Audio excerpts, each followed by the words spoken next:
He said I was basically already gone. I heard it before I even stepped fully into the room, and for a moment, I honestly thought he was talking about someone else.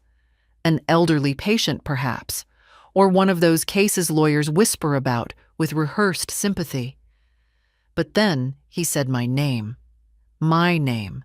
spoken as if I were a fading photograph, not a breathing woman standing in the doorway. Once she signs, the house is free, my son told the lawyer. She's practically not there anymore, mentally, emotionally, basically already gone. I felt something cold move up my spine, like a draft from a door I hadn't noticed was open. He didn't see me yet. Neither of them did. I stood there, still as an old coat hanging on a hook, listening to my own son reduce me to a burden, an object. A piece of furniture he was eager to push out of the way so he could remodel the room. The lawyer, a younger man with kind eyes that didn't match his profession, hesitated. "Mr. Hale, I understand your concerns, but your mother is legally—" That's when I stepped forward. I didn't plan it. My feet simply moved, as if pulled by the last scrap of dignity I still had. "Legally what?" I asked, my voice quiet but sharp enough to cut through the room. They both froze. Andrew's head snapped toward me first. He went pale, the way people do when they're caught saying the truth they never meant anyone to hear aloud. His mouth opened, but no words came out. I walked toward the table, each step steady, though my heart was hammering like it hadn't in years. I'd been a nurse for most of my life. I'd tended to dying men and screaming newborns. I'd held hands through pain worse than this, but nothing had prepared me for hearing my own child bury me while I was still on my own 2 feet. The lawyer cleared his throat and stood up. "Mrs. Hale, It's all right," I said, raising a hand. "You were doing your job. My son, on the other hand." I turned to Andrew. He couldn't meet my eyes. That hurt in a way nothing else had. Cowardice always looks downward. "Mom," he finally muttered, "you weren't supposed to hear that." But I did. I kept my voice calm, almost serene. Something in me had already begun to shift, settle, harden. And I imagine it wasn't the first time you said it. Just the first time I caught you. He sighed sharply. "You're twisting things. I was just explaining." "That I'm gone?" I tilted my head. "I drove myself here. I cook, I garden, I read, I pay my own bills." "When exactly did I disappear, Andrew? What year? What day? I'd like to know when you stopped seeing me." Silence. Heavy, thick, the kind that tastes metallic. The lawyer murmured something about giving us privacy and slipped out. The door clicked behind him, leaving me alone with the man whose diapers I'd once washed by hand when we had no washing machine. Andrew rubbed his forehead. "Mom, I didn't mean it like that. I'm under pressure. The market is insane. The house is valuable, and you don't use most of it." Ah, so that was it. Not my well-being, not my future. Just square footage. I nodded slowly. "I see." He relaxed a little, mistaking my calm for surrender. He had done that too many times in his life. Assumed quietness was weakness. That was his first mistake. "Let's go home," he said softly, placing a hand on my arm. "We'll talk later. You need rest." Rest. A word people use when they want you silent. I pulled my arm away. "No," I said. "You go home. I'm going to take a walk." "At your age." "Mom, this isn't—" "That," I said, meeting his eyes for the first time since I walked in, "is the last time you speak to me as if I've already disappeared." He blinked, confused, annoyed. A child surprised the stove is still hot. I walked past him, opened the door, and stepped into the hallway. My legs were trembling, my hands too, but not from age, not from weakness, from something awakening. By the time I stepped outside, the air felt sharper, almost new, as if the world had tilted slightly, revealing a path I hadn't seen before.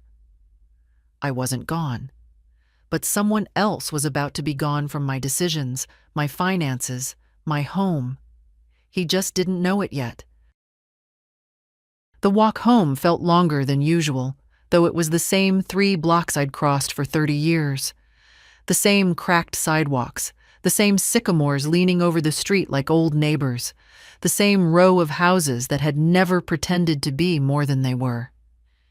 Yet somehow, everything looked clearer, sharper, like my eyes had been rinsed in something bitter and honest.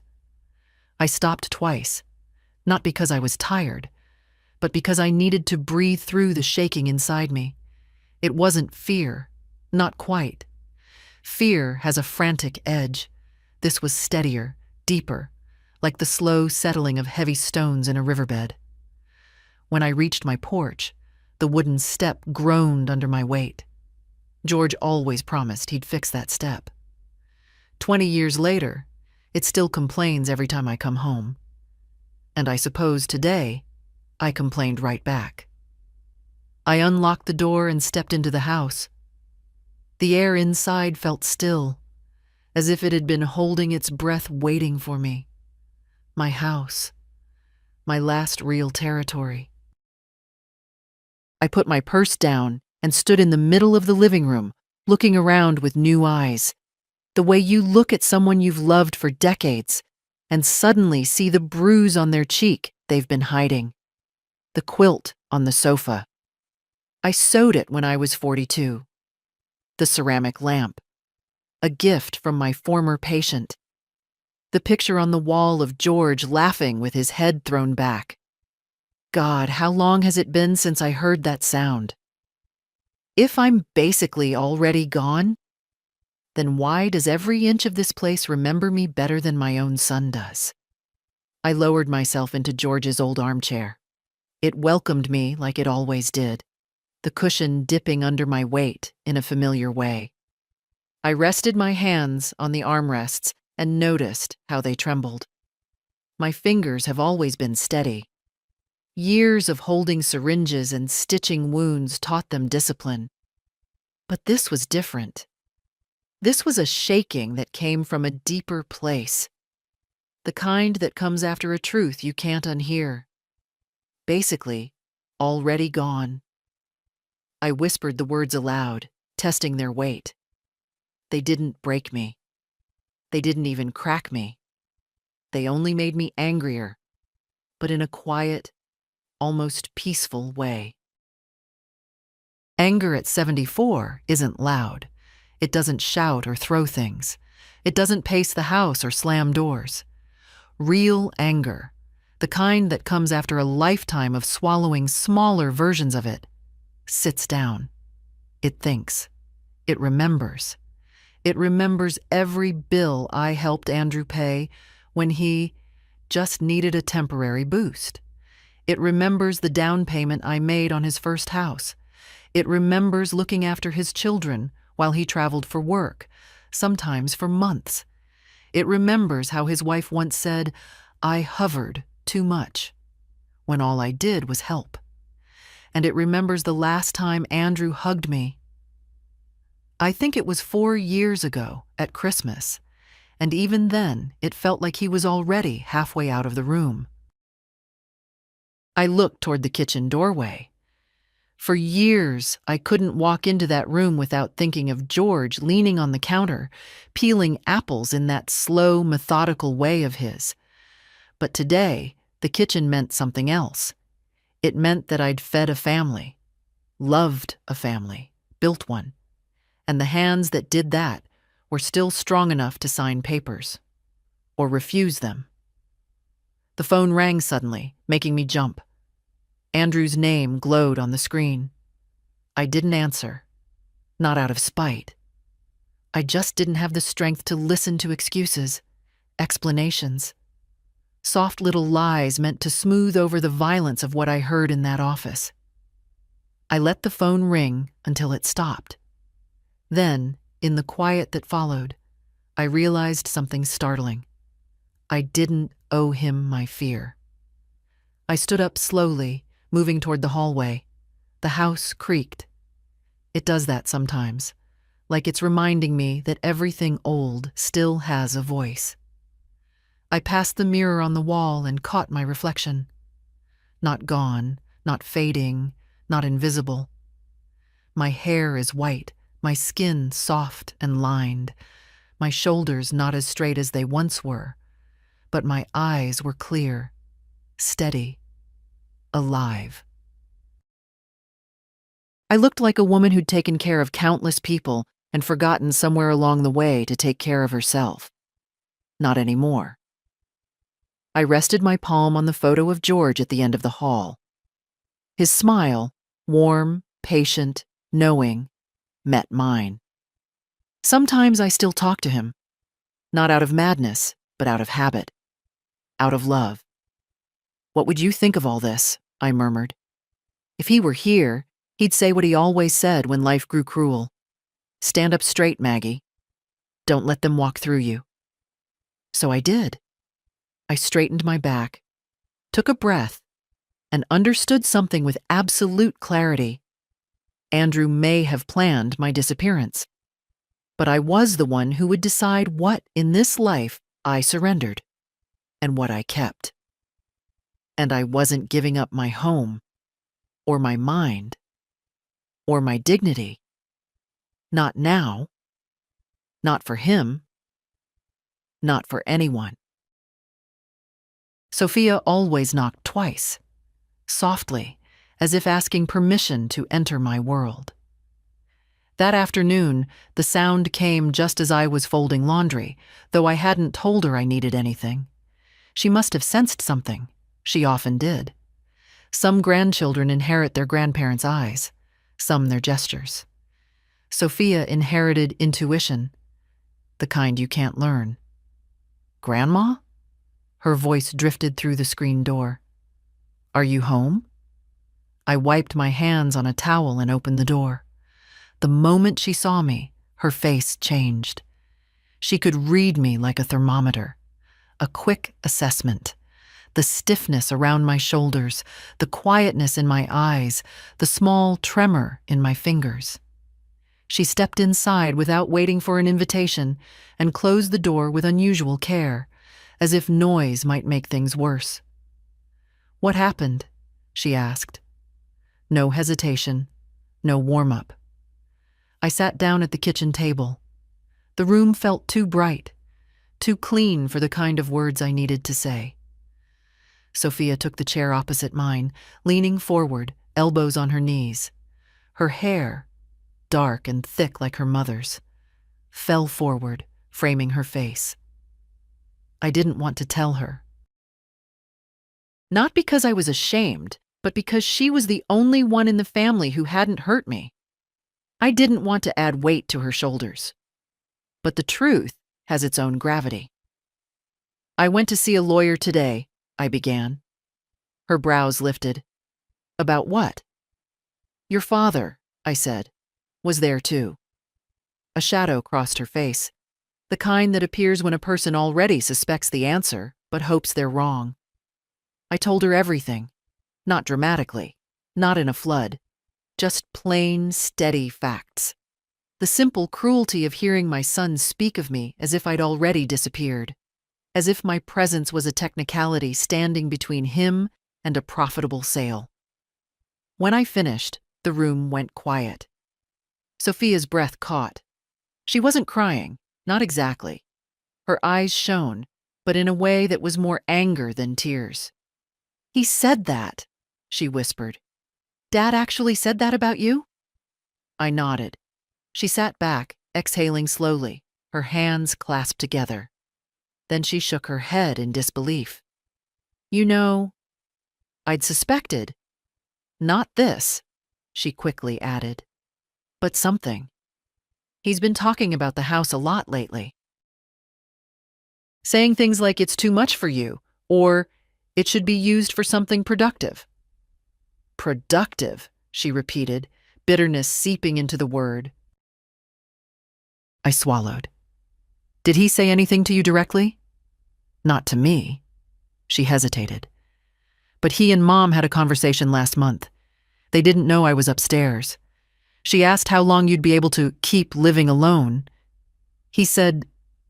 Her voice faltered. What did he say, dear? She met my eyes. She's 23, but in that moment she looked older. Not aged, but awakened. He said he was sure you wouldn't make a fuss, because you were easy to manage, that you trusted him too much to ever push back. I felt something inside me tighten, not break. No, breaking is sudden. This was slow, a tightening of the heart, the kind that comes when a fact you avoided looking at finally forces its way into the light. Grandma, Sophia said softly, you don't deserve this. I managed a small smile. I've lived long enough to know what I do and don't deserve. But thank you. She reached for my hand, held it firmly. Her hands were warm, steady, hands of a young woman who still believes she can fix things. I envied that optimism, even as I cherished it. What are you going to do? She asked. I looked toward the window. Outside, the late afternoon sun slanted across the yard, catching on the old swing Andrew used to sit on when he was little.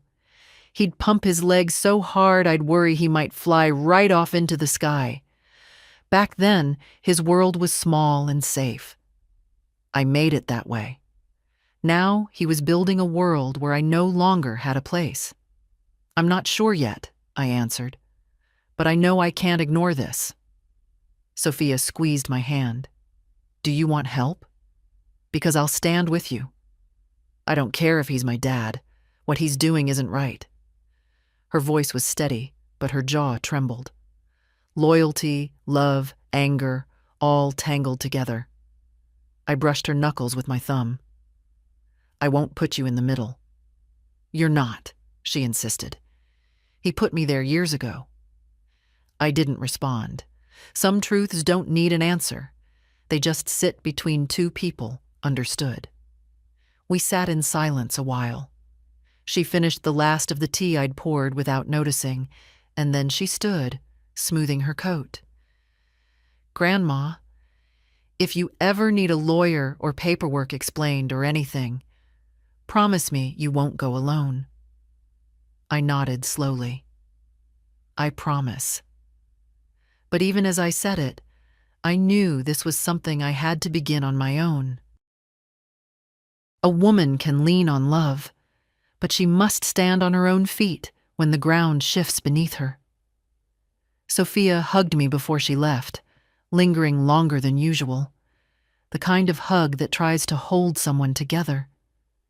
When the door closed behind her, the house grew quiet again. Too quiet. And yet, not empty.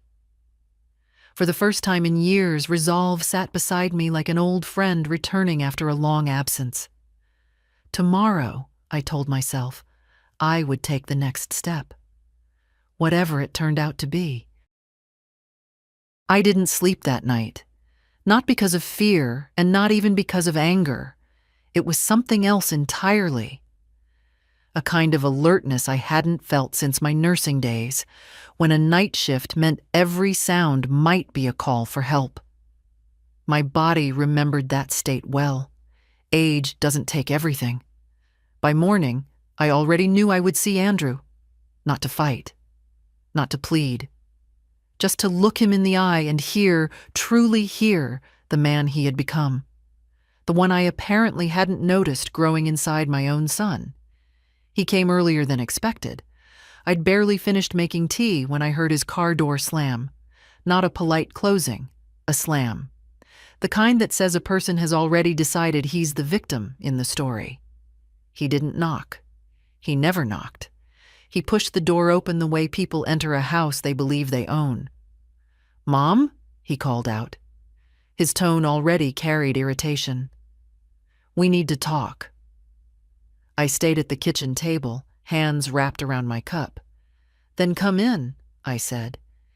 He appeared in the doorway, tense, his shoulders squared in that defensive posture he'd developed after becoming successful. The suit jacket was too tight, the tie too sharp, the expression too practiced. He looked at me with the same eyes he had as a boy, only back then they held openness. Now they held calculation. "You left yesterday without saying anything," he began. "You just walked out. I've been trying to call." "I know," I answered calmly. He blinked, thrown off by my lack of apology. "Well, why didn't you answer?" "Because I didn't want to." His jaw tightened. He wasn't used to hearing no from me, not even small ones. "Mom, this isn't the time for stubbornness. What you heard yesterday was what you meant," I finished for him. "I don't need a rephrasing. I heard you clearly." He let out a breath, annoyed. "You're twisting my words. You always get emotional and make things big. I was just trying to explain the situation to the lawyer." "And the situation is that you think I'm already gone," I said quietly. "Just a body in a house you want to sell." "That's not fair," he snapped, his voice rising. "You know damn well I care about you." I took a sip of tea. "How? In what way?" He opened his mouth and closed it again, caught off balance. He hadn't expected that question, not the way I asked it. "You're alone in this big house," he tried again. "You fall sometimes. You forget things. I'm trying to make sure you're safe. The home we talked about, the home you mentioned once, in passing, when you thought I wasn't listening," I corrected him. "You never asked me if I wanted that." "Well, maybe you don't always know what's best for you." Ah, there it was, the quiet cruelty behind the soft voice. "How long have you been planning this?" I asked. He looked away. That was the answer. "Andrew," I said gently, "when did I stop being your mother and start being your inconvenience?" He closed his eyes briefly as if gathering patience. "Mom, please, don't do this. Don't make this dramatic. You're 74. This house is old. It needs work. It's better for everyone if—" "Everyone?" I asked. "Or better for you?" His silence was louder than an argument. He sat down across from me, leaning forward. "Listen, if you sign the transfer, I can sell this place for a good price. You'll get a room in a perfectly nice facility. You'll have nurses, activities, people your age. You won't have to worry about anything." "I'm not worried now," I said. "I live in my own home. I take care of myself. I walk to the store. I bake. I read. I see Sophia." He frowned. "You're being unreasonable. You're acting like I'm trying to hurt you." A pause stretched between us. "You are," I said finally. "But I don't think you realize it." He sighed sharply, pushing a hand through his hair. "Mom, I don't have time for this. I'm trying to help you. Why can't you see that?" "Because help is something offered," I thought, "not forced. And certainly not dressed up as kindness when it's just hunger for property." I studied him for a long moment. The man in front of me wasn't cruel in the way villains in stories are cruel. He was the real-life kind, the kind that grows from entitlement, convenience, long habits of taking without asking. The quiet kind that always expects someone else to bend. I had bent all my life, for him, for his children, for the idea of being a good mother, but something inside me had straightened. "I am not signing anything," I said. His eyes snapped up. "Excuse me? You heard me. I'm not signing my home away, and I'm not being moved anywhere." He stood abruptly, the chair scraping across the floor. "This is unbelievable. After everything I've done, What have you done for me, Andrew? My voice wasn't loud. It didn't need to be. It landed like a stone dropped in water, quietly, but with ripples that went far. He stared at me. I could see him searching for something to say, some memory, some gesture, some proof, and finding nothing. His silence said more than any admission. I see, I murmured. He grabbed his jacket. We're not done. You can't make these decisions alone. I've been making decisions alone for years, I replied. You just didn't notice. He paused in the doorway, anger and disbelief tightening his face. This isn't over, Mom. But it was over. Not the situation, not the conflict, but something deeper. The version of me he thought he could manage. That woman was gone. I turned back to my tea as the door slammed. For the first time in decades, the silence that followed didn't feel empty. It felt like space. Space to stand. Space to think. Space to act. And I would act. Tomorrow. The next morning, I woke up before the sun. Not because of restlessness this time, but because something inside me had finally settled into a clear, steady line. It wasn't anger anymore. It wasn't fear. It was resolve. The kind that doesn't shout, but moves your feet exactly where they need to go. I dressed simply. Gray slacks, a soft sweater, my warm coat. Clothes for a woman who means business, but doesn't need anyone to know it. I made tea, drank half a cup, and left it on the counter still warm when I picked up my purse. I didn't call ahead. People make fewer assumptions when you arrive unannounced. The law office was quiet at that hour. A receptionist greeted me with a polite smile, the kind meant for clients who are expected, not for elderly women who walk in alone with steady eyes. Mrs. Hale, do you have an appointment? No, I said, but your attorney, Mr. Rush, handled my husband's probate years ago.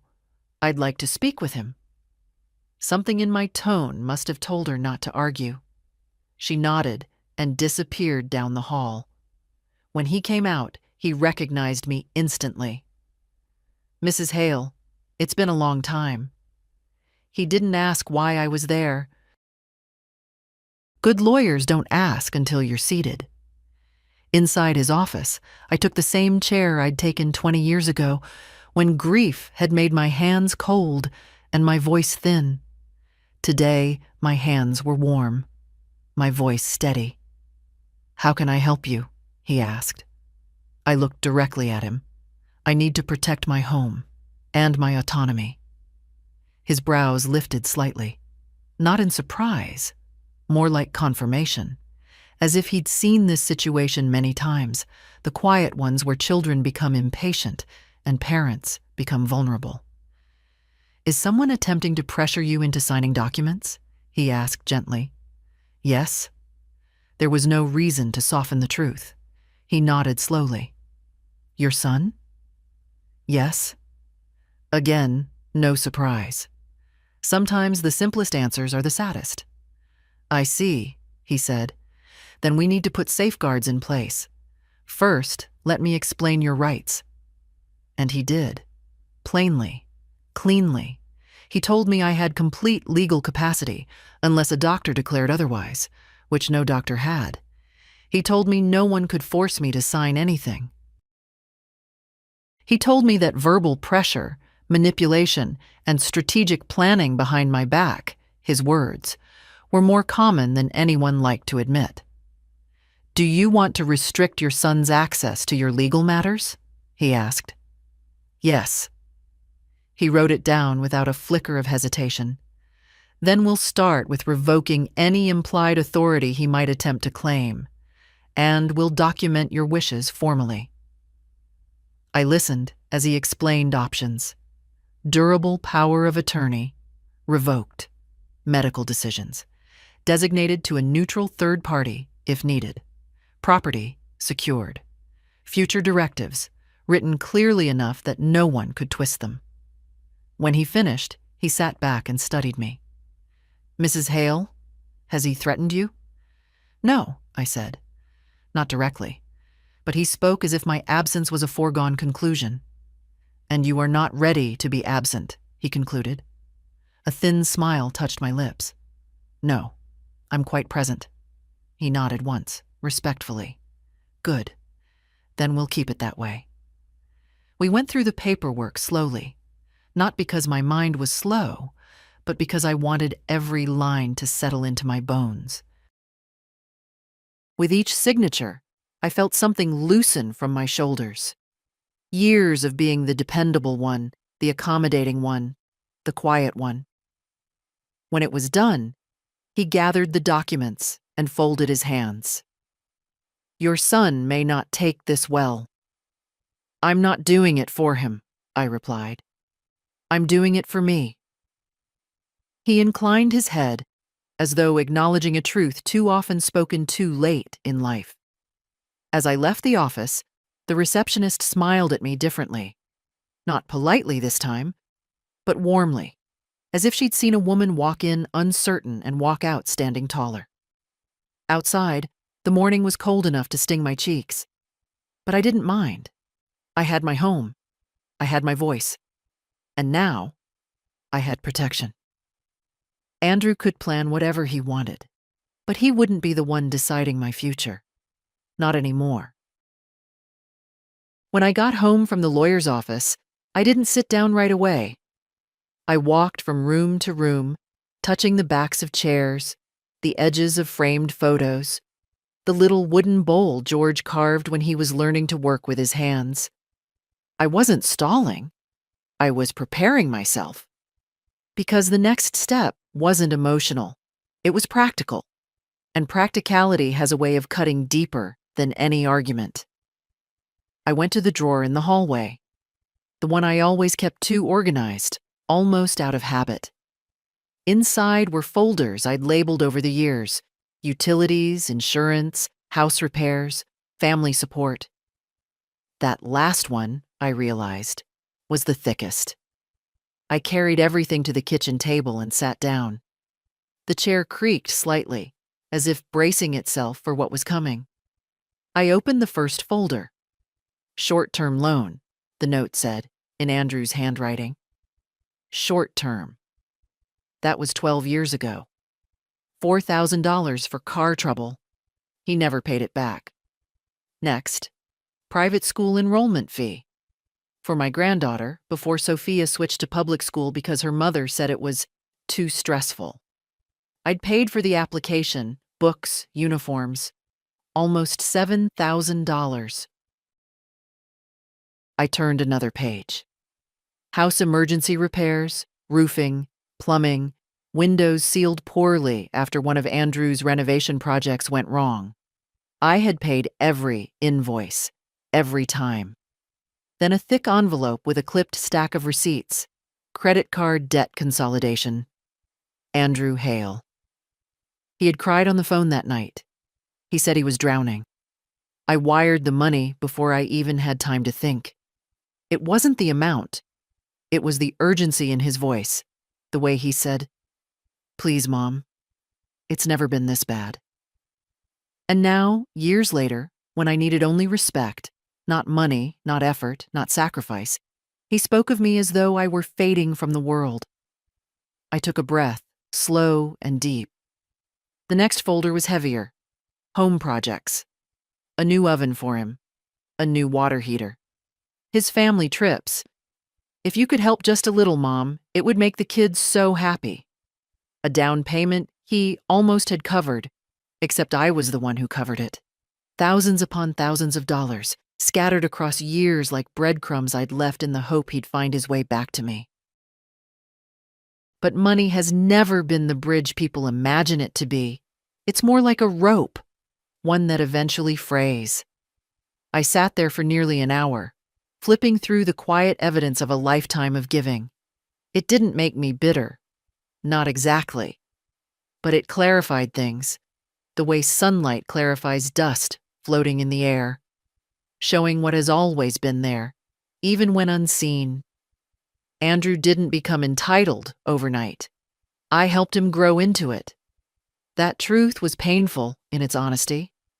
I gathered the papers into neat stacks, not to put them away, but to remind myself that history existed, documented and undeniable. My phone buzzed. A message from Andrew. "Mom, call me. We need to straighten out yesterday." Straighten out. As if I had been the one bending things. I set the phone face down. I wasn't ready to talk. I wasn't done gathering my strength. I opened one more folder, the one I kept almost hidden.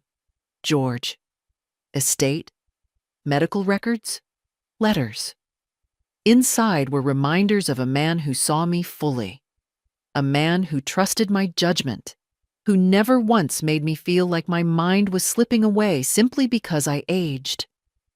I touched the edge of a faded medical report from the night George died. I didn't cry.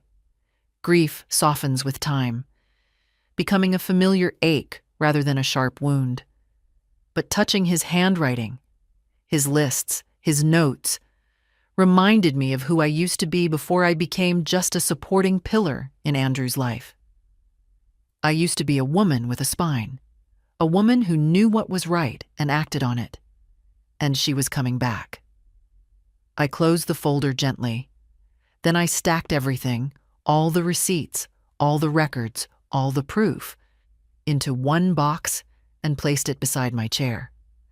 Not to confront Andrew with it. Not yet. But to remind myself that nothing I was doing was impulsive. Nothing was petty. Nothing was emotional revenge. It was simply time to stop paying for a relationship that had long since stopped being reciprocal. And the more I looked at that box, the easier the next steps became. Andrew showed up 2 days later. I knew he would. His silence was never a sign of acceptance, only calculation. When he didn't get his way immediately, he regrouped. That was always his pattern, even as a child. He'd fold his arms, storm off, and return only when he believed the room was ready to agree with him. But this room, my home, was no longer arranged for his comfort. I saw his car pull up through the front window. He sat there for a moment, shoulders tight, rehearsing the version of himself he wanted to present. Then he got out and walked to the door, not briskly, but with that determined stride men use when they expect resistance and intend to crush it. He didn't knock. Again. Just opened the door and stepped inside like my house was a waiting room with his name on it. "Mom," he said sharply, "we're talking. Now." I didn't rise from my chair. I simply looked up at him. "Hello, Andrew?" He froze for a moment. The simplicity of my greeting threw him off. He had come expecting tears, frantic explanations, maybe even guilt. But I had washed all of that out of myself days ago. He shut the door loudly, as if making a point. "Why haven't you returned my calls?" I wasn't ready to talk. That's not how family works. I let that sit in the air, because if anyone had forgotten how family works, it wasn't me. He stepped closer, lowering his voice into what he must have believed sounded reasonable. "Look, I know you're upset. I should have phrased things differently at the lawyer's office. Fine. But you walking out like that, it made everything harder." "For whom?" I asked. He blinked. "For all of us." There it was again, that imagined collective he hid behind. Us. As if I wasn't part of that group anymore. He pulled out a chair opposite mine and sat down abruptly. He didn't ask permission. He didn't even seem to consider he should. His entitlement wasn't loud, but it was constant, steady, woven into his posture. "Mom, you need to see this from a practical standpoint," he said. "The house is too much. You can't keep up with repairs. You shouldn't be alone at night. I'm trying to plan ahead. You're planning for you, I said. Not for me. His jaw twitched. I'm planning for all of us, he repeated, irritated that I hadn't accepted the script. Andrew, I said quietly, you spoke about me as if I were already gone. I told you that came out wrong. No, I corrected him. It came out honest. He stiffened, eyes narrowing. Are you punishing me? Is that what this is? I almost laughed, not because it was funny, but because it revealed the core truth. The moment a dependent relationship shifts, the one who benefited feels injured. I'm not punishing anyone, I said. I'm protecting myself. He leaned forward, palms on the table. Against your own son? Against someone who doesn't listen, I replied. Against someone who's decided my future without asking if I had one in mind. He exhaled sharply, his frustration finally cracking through the polished tone. Mom, don't be dramatic. I'm trying to help you. But if you won't even consider, I have considered it, I interrupted. And my answer is no. No to what? To everything you've planned. His eyes flashed, a quick, sharp anger, the kind that doesn't explode, but simmers. Mom, he said slowly, I don't think you understand how serious this is. You can't just make decisions like this alone. You need support. You need guidance. I met his gaze steadily. I've been making decisions alone ever since your father died. I guided myself. I supported myself. You just didn't notice. His mouth opened, closed. For once, he had no prepared comeback. He tried a different tactic, softening his voice, a trick he'd used many times. I'm worried about you. I'm doing what's best. Is it best for me? I asked. Or easiest for you? Silence. A long one. Then he stood abruptly, as if the air had become too tight. This isn't over. No, I said calmly. It's beginning. He frowned. What? But I didn't clarify. Not today. He left without another word, slamming the door hard enough that a picture frame rattled on the wall. I sat there long after the sound faded, letting the quiet settle around me like a shawl. Years of habit pressed on me. The instinct to chase after him, to soothe, to explain, to smooth things over. But I stayed seated, still, rooted, certain. I wasn't the one who needed smoothing anymore. And tomorrow, he would learn that my boundaries were no longer suggestions. They were walls. Walls he could no longer walk through. For 3 days, Andrew didn't call. Not a message, not a visit, not a curt, we need to talk. He vanished into that busy, self-important silence he uses whenever he's regrouping, when he's building a new strategy. And I knew him well enough to understand. A quiet Andrew was more dangerous than an angry one. But on the 4th evening, I heard the familiar sound of his car door, followed by quick footsteps on the walkway. Determined footsteps. Steps rehearsed for confrontation. He didn't knock. Of course he didn't. He walked straight in. Mom, he said, breath sharp, we're done playing games. I was standing at the counter, drying a plate. I didn't hurry. I placed the plate on the rack, wiped my hands, and finally turned to him. I wasn't aware we were playing anything, I said. He ignored that. His face was flushed, not with embarrassment, but with irritation. The kind that comes when someone accustomed to control suddenly meets resistance. I spoke with a colleague, he said. A financial advisor. He told me that if we don't move quickly, this house will lose value. Repairs, insurance, maintenance, it's all too much for you. And if something happens? Nothing has happened, I I said quietly. He raised his voice just a touch. Not yet. There it was. Not a threat, but the shadow of one. Andrew, I said, pulling out a chair. Sit. He didn't. Instead, he moved closer, standing over me the way men stand when they want the room tilted in their favor. Mom, he said, I'm trying to protect our future. Don't make this difficult. You're 74. Be reasonable. I let out a slow breath. Not shaky, measured. You talk as if my age erases my rights, I said. He stared at me for a long moment. Then something shifted in his expression, a flicker of cold honesty, too quick to hide. You can't live here much longer, he said. This house is practically mine already. I felt the words land, but they didn't pierce me. I'd expected them, prepared for them. Practically yours, I repeated. You know what I mean, he said impatiently. The family home. You won't need it forever. And you will? He hesitated. Not because he doubted himself, but because he hadn't planned for me to question him so directly. This place, he said, gesturing around the room, is potential.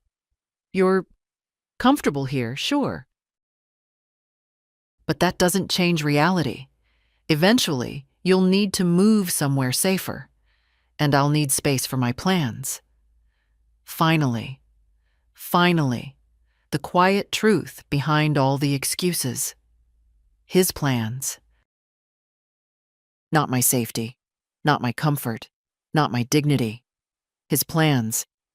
I nodded slowly, as if marking the exact moment his intentions took shape in full light.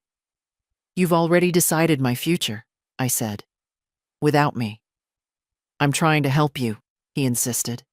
No, I said softly. You're trying to move me. He flinched, a tiny movement, barely visible, but I saw it. Mom, he said, rubbing his forehead, don't do this. You're making everything harder. If you'd just cooperate. I have cooperated for years. He froze. For your mortgages, your debts, your home repairs, your children's schooling. I continued, my voice steady. I cooperated when you needed loans, when you needed me to babysit for weeks at a time, when you needed a down payment, when you needed silence. But now, for the first time, I need something. What? He scoffed. What could you possibly need that I haven't tried to give you? I looked at him, really looked at him, and saw a grown man who had confused my kindness with weakness, my support with servitude, my love with obligation. I need you, I said, to stop treating me as if I've already disappeared.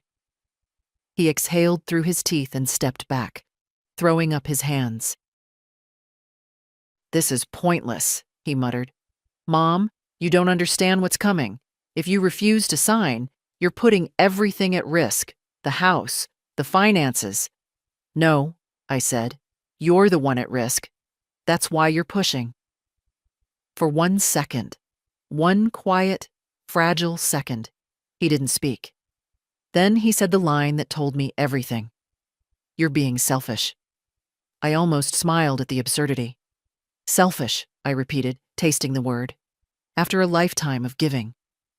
He opened his mouth, closed it again, then grabbed his coat with a sharp movement. We'll talk when you calm down, he said. I shook my head. No, Andrew. We'll talk when you start listening. He didn't answer. He stormed out, slamming the door with enough force to rattle the hallway picture frames. When the house fell silent again, I stood there a long moment, feeling not fear, not defeat, but clarity. He thought the fight was about a house. He still didn't understand it was about my life, and he certainly didn't know that I'd already taken steps, quiet, deliberate, legal, to ensure that whatever he believed was practically his no longer would be. The morning I went to set up the trust, The sky was overcast, the kind of gray that usually settled into my bones. But not that day. That day, the clouds felt like cover, a quiet shield while I stepped into the next part of my life. I took the bus downtown. I didn't want Andrew's questions if he saw my car missing from the driveway. He'd begun driving by more often. I could feel him checking, measuring, waiting. A man watching a door he expected to open for him again. But that door wasn't opening. The financial office was warm and smelled of polished wood. The advisor, a woman near my granddaughter's age, stood when I entered. "Mrs. Hale, please come in. You said you wanted to discuss a trust." I nodded. "Yes, for my granddaughter. It's time." We sat down. She pulled out a folder, the crisp kind that makes people feel safe. I didn't need safety. I needed structure, clarity, a future that wasn't written by my son. "Whom do you want to designate as the beneficiary?" she asked. "Sophia Hale," I said. The words felt steady and right. She's the only one I trust to handle what I leave behind. The advisor smiled gently. "And do you want the trust to activate only after your passing or during your lifetime?" "During," I said, quietly. Her pen paused halfway down the page. Not judgment, just recognition. She'd heard this story before in different shapes. Parents who'd been drained dry, grandparents who'd been cornered, elders suddenly treated like burdens instead of people. She didn't ask for details. I respected that. She walked me through each form, each clause. My eyesight isn't what it once was, but I read every line, tracing the language with my finger like a prayer. This trust would protect the money from Andrew. It would protect my home. It would protect my choices. When we reached the final section, she looked up. "This means your son won't be able to contest access to your assets. Everything will be shielded under your granddaughter's name. Are you sure you want this level of restriction?" I thought of the words he said in the lawyer's office. "She's basically already gone." I thought of him telling me I was being selfish for wanting agency over my own life. I thought of the house, my house, spoken of like a prize he deserved once I stepped aside. "I'm sure," I said. I signed. My hand didn't shake. When we finished, the advisor placed the documents in a neat envelope and slid them toward me. "This is legally binding," she said softly. "Your granddaughter will inherit control. Your son cannot override this without your explicit permission." I nodded, folding the envelope carefully and tucking it into my purse. "Thank you," I said. "You've helped more than you know." Outside, the air felt lighter, even though the clouds remained. The bus ride home was quiet, but inside me something hummed.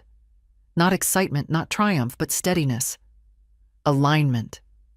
The sense of a spine returning to its natural shape after years of bending. Sophia didn't know yet. I would tell her in time. But Andrew must never know until the moment comes when knowing teaches him something. As I stepped off the bus, my knees ached, my breath puffed in the cold, but nothing in me felt weak.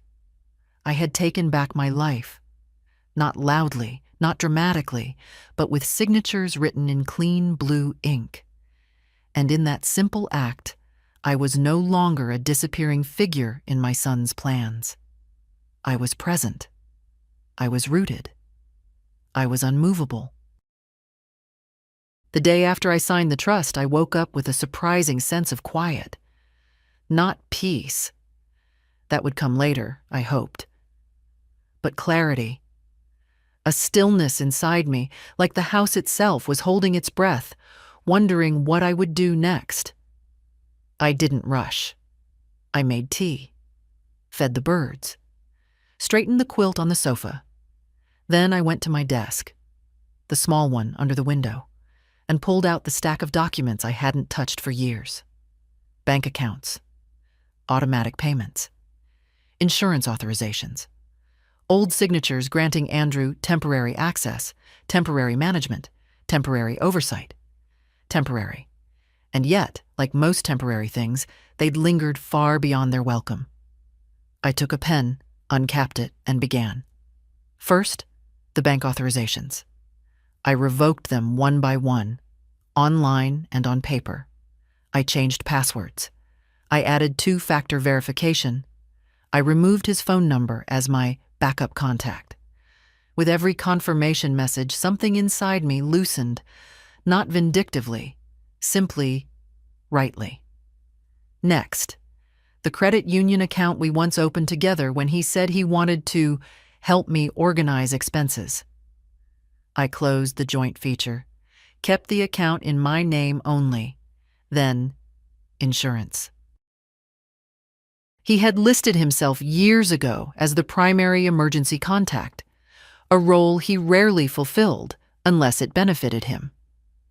I changed it to my neighbor, a retired nurse I trusted far more with my well-being. The final piece was the medical release form, the one that had allowed him to receive updates about my condition if anything happened. I read it twice.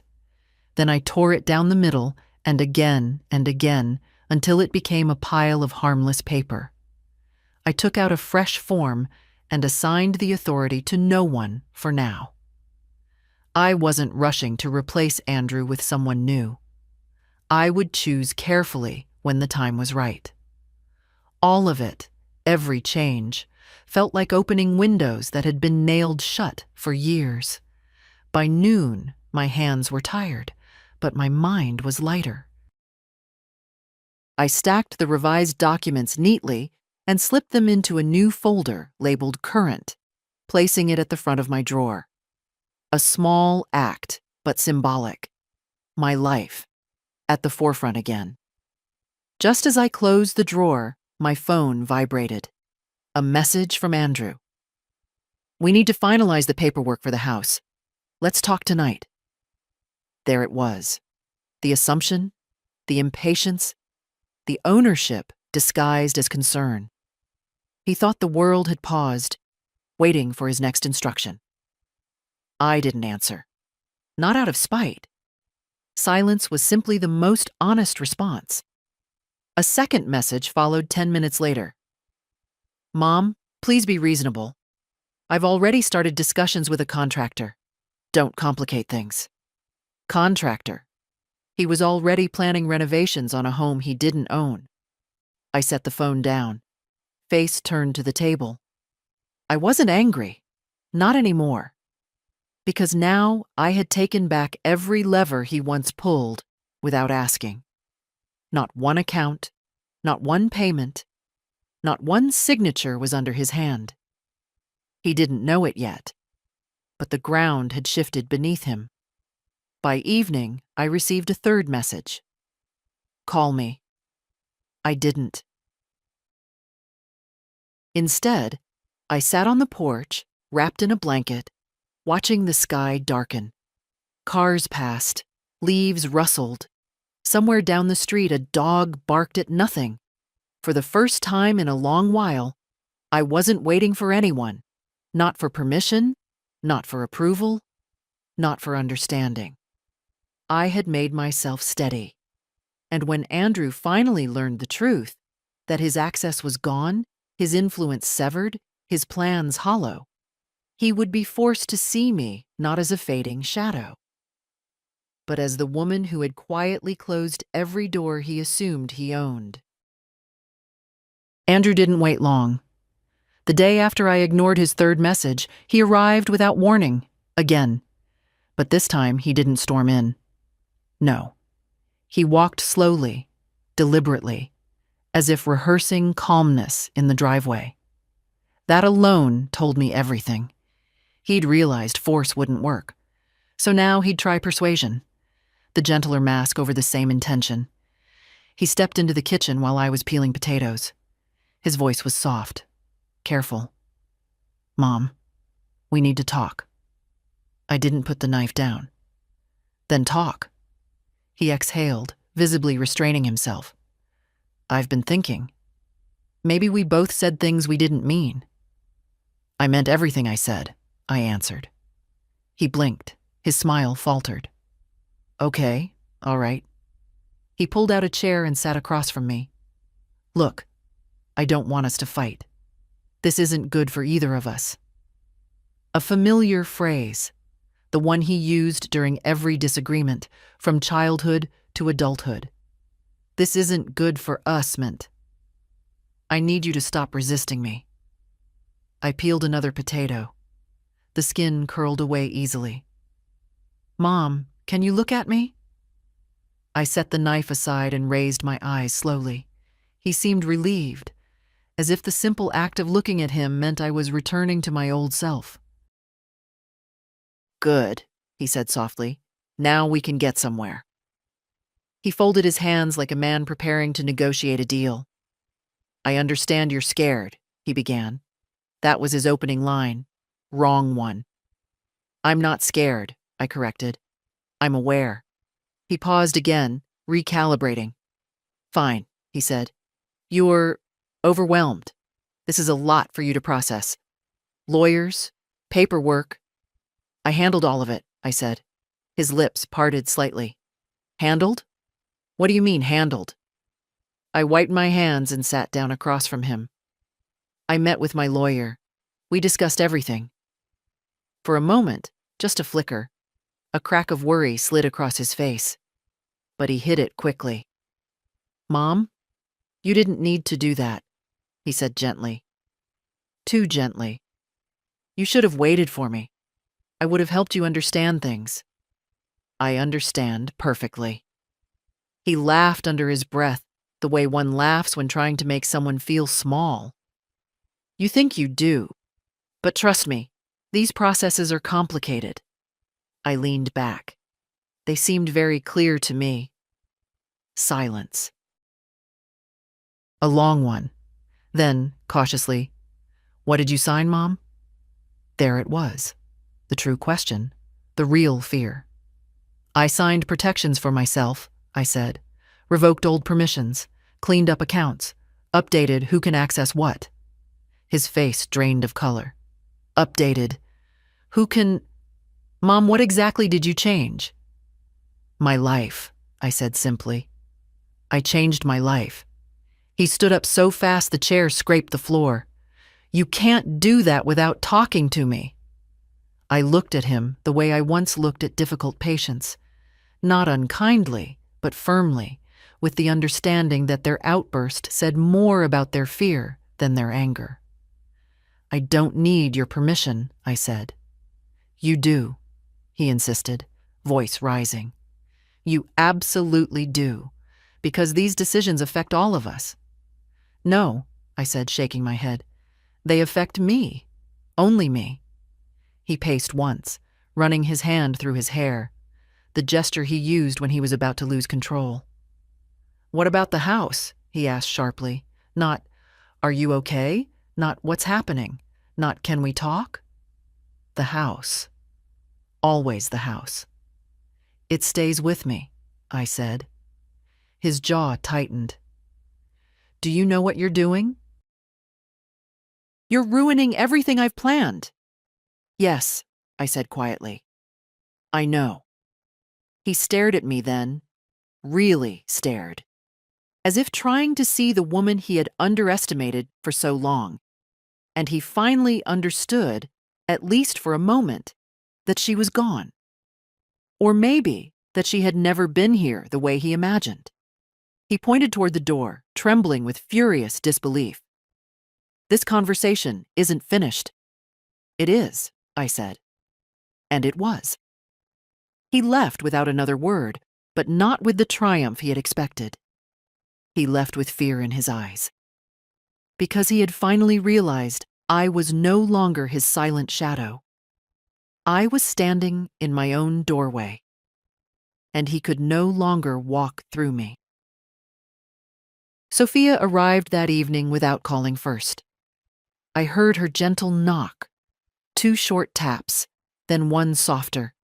The same pattern she'd used since childhood.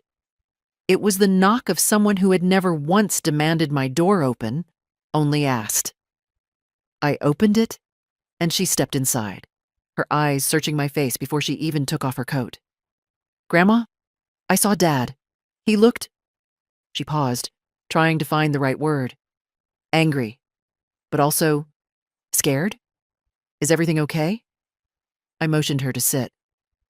"Everything is finally becoming okay." She sat across from me, folding her hands on the table. She had George's steadiness in her posture, that grounded way of being present without crowding a person. "What happened?"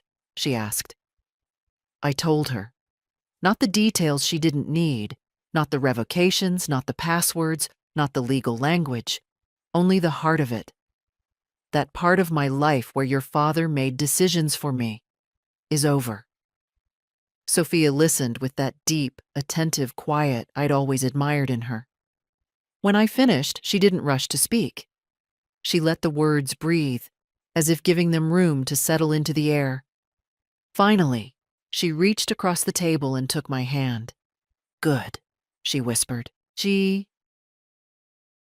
He's been treating you like you don't matter. And you do. You matter so much more than he realizes." Her voice trembled, not from fear, but from something that felt like relief. "I was afraid you'd keep letting him handle everything," she continued. "Afraid he'd push and push until you stopped fighting back." I smiled faintly. He thought I already had.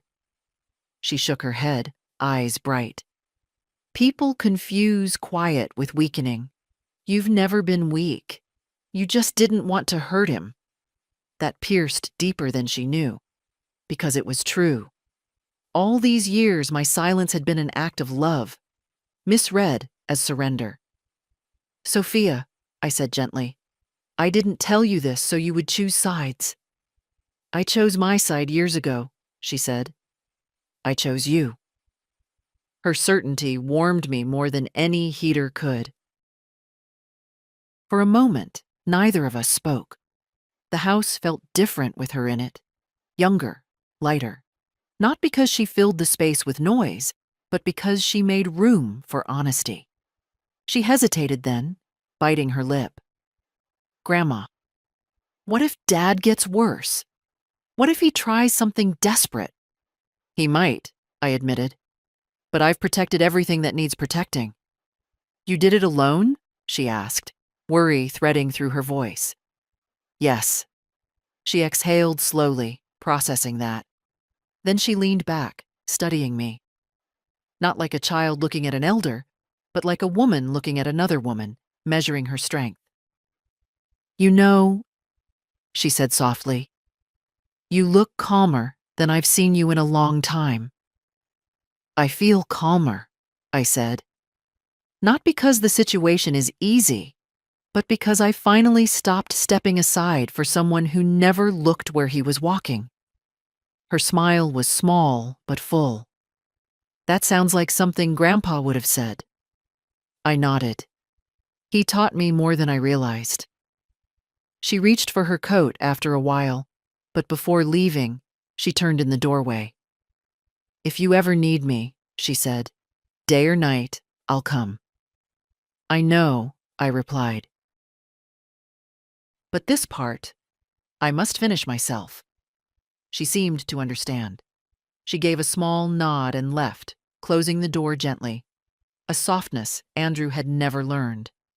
When silence filled the house again, it didn't feel heavy. It felt companionable. I had my granddaughter's trust. I had my own resolve.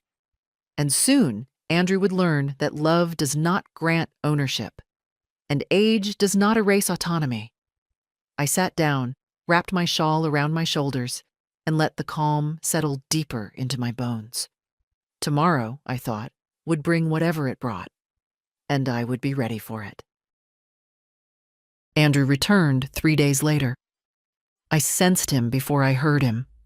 That particular tension in the air, the way the floorboards seemed to brace a little under my feet, as if the house itself recognized his steps. Not anger this time.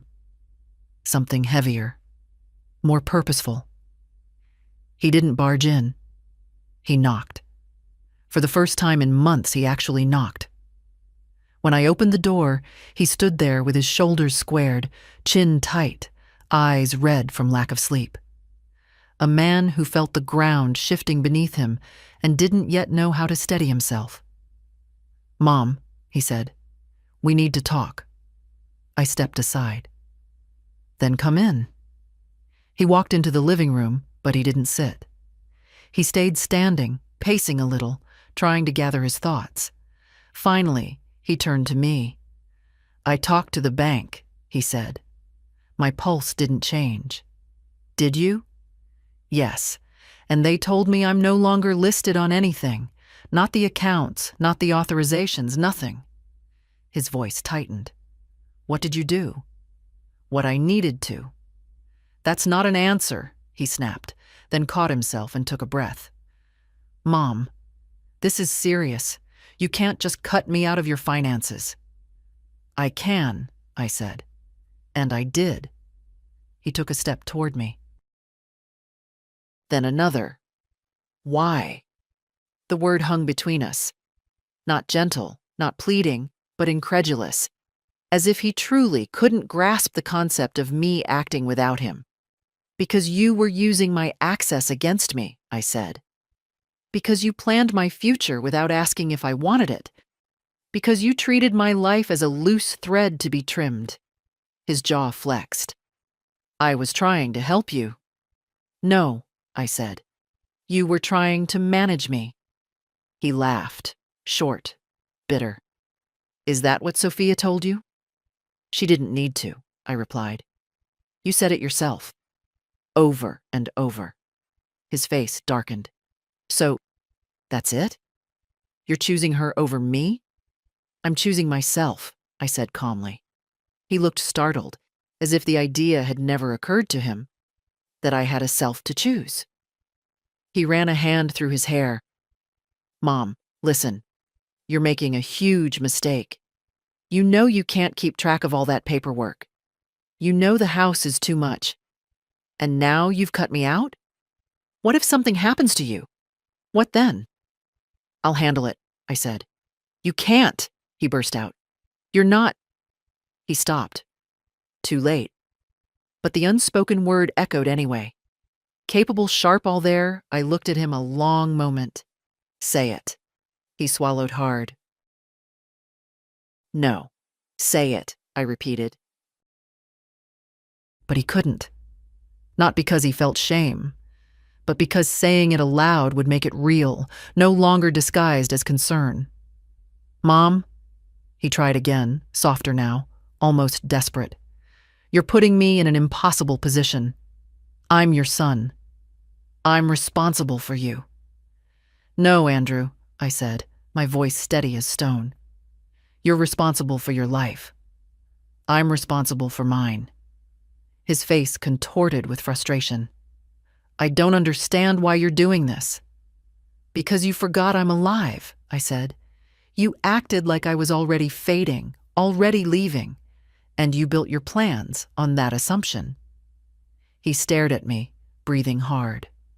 Finally, he spoke the line he'd come here to deliver, the one he'd been building toward with all his pacing and anger and disbelief. "If you don't give me access back," he said quietly, "I won't be able to take care of you when you need it." I didn't flinch. "Then I'll take care of myself," I said. His eyes widened, not with anger, but something closer to fear, because for the first time, he truly believed me. He took a step back, as if the air between us had shifted. "This isn't how families work," he whispered. "No," I agreed. "But it's how boundaries work." He stood there another moment, searching my face for the softness I'd always given him. But I wasn't offering softness, not cruelty. just truth. He finally turned toward the door. "We'll finish this conversation later," he said. "No, Andrew," I said. "This time, you won't decide when the conversation ends." He stopped, but didn't look back. Then he left, closing the door quietly. Too quietly for a man who believed he still had control. I stood there, hands steady, heart steady. He had tried manipulation. He had tried pity. He had tried authority. None of it worked anymore. And he knew it. That was what frightened him most. I had known for weeks that this moment would come, the moment when everything quietly arranged behind closed doors would need to be spoken aloud, stamped, witnessed. I didn't dread it. In some strange way, I even welcomed it. There is relief in truth when you no longer fear the echo it leaves behind. My lawyer, Mr. Rush, scheduled the meeting for Friday morning. "Your son may come," he warned gently. "He has a right to ask questions, but not to interfere." I nodded. Let him ask. The office was calm when I arrived. Soft lights, a faint smell of printer ink and polished wood. Familiar now. A space where my voice had begun returning to me piece by piece. I sat across from Mr. Rush as he laid out the documents. The trust for Sophia. The revocation of all prior permissions. The declaration of full legal capacity. The notarized statement outlining my wishes regarding my home and personal autonomy. Everything in clean type, without sentiment but full of backbone. We were halfway through reviewing them when the door opened sharply. Andrew. He walked in with a controlled urgency, the kind used by people who believe arriving late still gives them authority. He didn't look at me right away.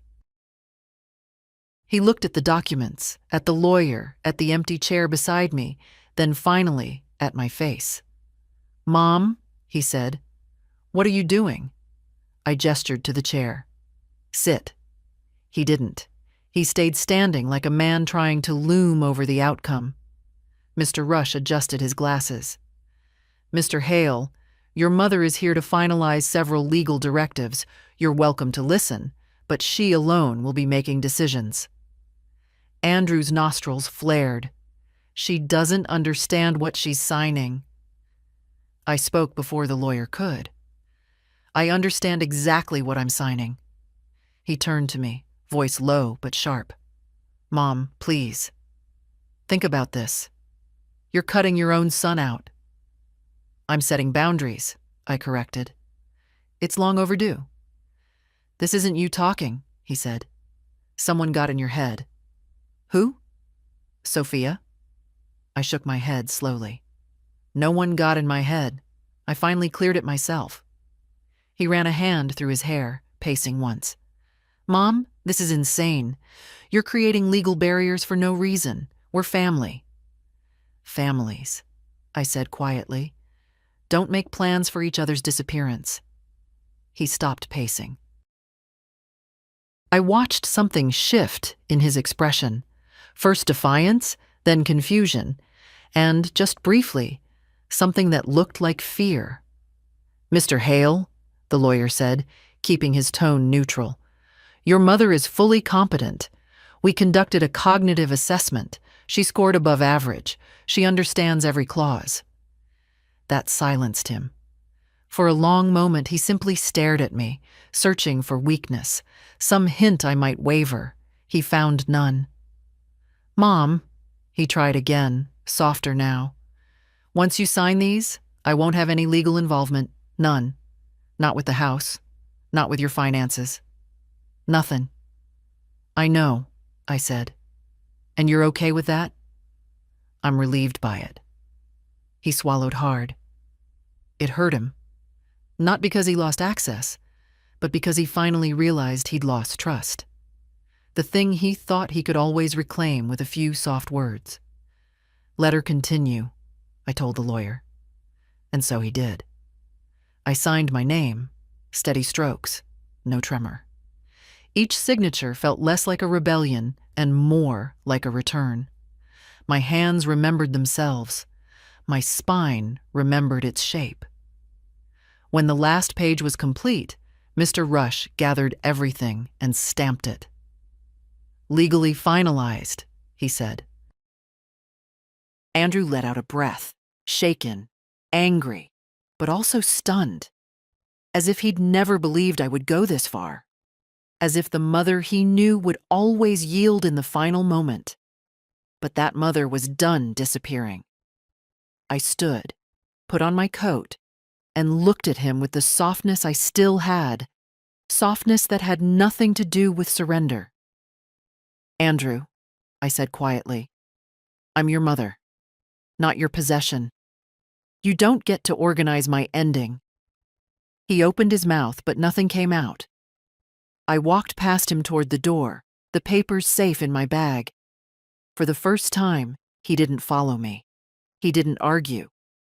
He simply stood there, watching a woman he never truly knew walk out of a room he once believed he controlled. I didn't look back. I didn't need to. The morning after the documents were signed, the house felt different. Not larger, not quieter, simply mine again. Not a place waiting to be emptied. Not a structure my son measured in resale value. Just a home, a place that had held me, witnessed me, carried decades of my breath and my grief and my laughter. For the first time in years, I sat at my kitchen table without glancing at the door, anticipating the next request, the next interruption, the next, "Mom, I need you to sign something." That part of my life was done, folded shut like an old letter. The kettle whistled softly. I poured myself tea, the steam rising in gentle curls. No urgency, no heaviness, no audience. Just a woman in her 70s sitting in her home on a quiet morning, knowing she had reclaimed something essential: ownership of her own life. I walked to the porch, wrapped in my cardigan, and sat in the old rocking chair. George once repaired, using nails that never matched. The wood creaked under me, easing into its familiar rhythm.